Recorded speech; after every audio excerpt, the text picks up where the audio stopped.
Hey, what's up, everybody? So, welcome to the world of criminology. So, I was listening to a book on Audible called Killer by Design, and it's for criminal profiling, like how to profile a killer, and teaches you like their MO, their reason why, the way that they murder, what it means, and things like that. I can't tell you everything unless you're law enforcement, but anyway, so I came up with this idea. Okay, so you know how when a man becomes a sex or a woman becomes a sex offender, and then they have to register as a sex offender, and they have to register where wherever they live and tell everybody that they're a sex offender. So because of the amount of domestic violence that is going around, like every 3 minutes a woman or a child dies at the hands of a man. Usually it's a man, but sometimes it's a woman, but mostly it's a man. Like I think like maybe 2% are women, because women have a maternal bond.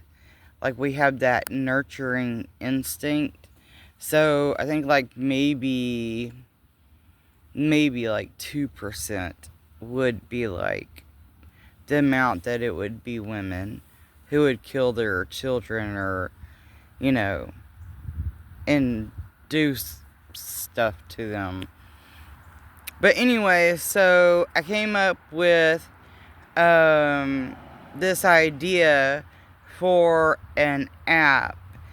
And I think that criminals of violent crimes, like and especially repeated violent offenders, should have to register just should have to register just like a sexual predator.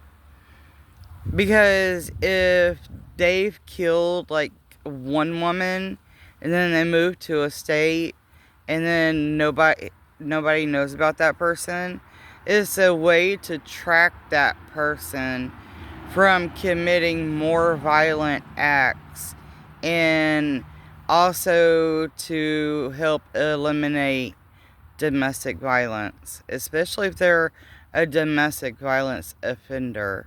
They should have to register as one.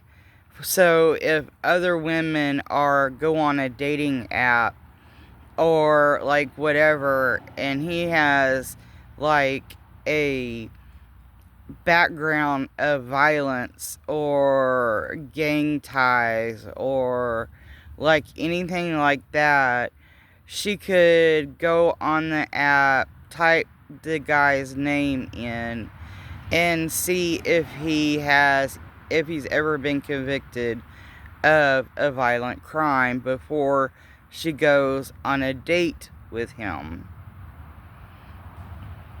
So, since I'm a criminologist and I'm doing some research about this stuff, so I was sitting here thinking, I was like, well, sexual offenders have to register and tell everybody, and they track them that way. But offenders of violent crimes and crimes against women and against women don't get reported because women are scared. And then, or, they get caught, they go to jail, him and her break up, and then he's on to his next victim. But his next victim doesn't know about his priors or his prior, explosion of violence, or having violent tendencies and everything. So if she doesn't know that he has a criminal background and charges of violence, and especially domestic violence, she should know before she goes on a date with him. I think that kind of helps also keep dating apps safe, because you don't ever know the person you're going on a date with on the dating app. So, like, if you typed in their name, you could see if they are convicted of, like, a violent crime towards women. And it could help keep women from being murdered by men. Because the things I'm listening to is really, really gruesome.